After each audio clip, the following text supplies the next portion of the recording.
Happy Tulip Tuesday. This is the day we share timely tips for the Tulip Pro.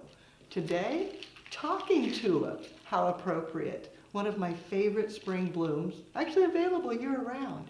But how to purchase for maximum longevity. Key is to look for the very short ones with the blooms tucked down below the leaves. Tulips will grow the length of their head every single day after harvest. So if they're tall, they're older.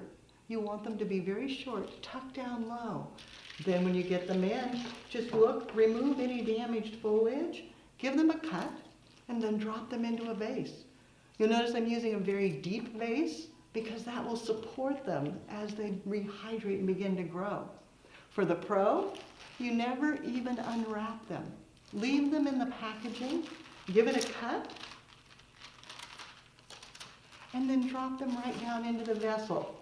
Now a shout out to Oregon Flowers right here, a local grower, for their eco packaging, new and fabulous.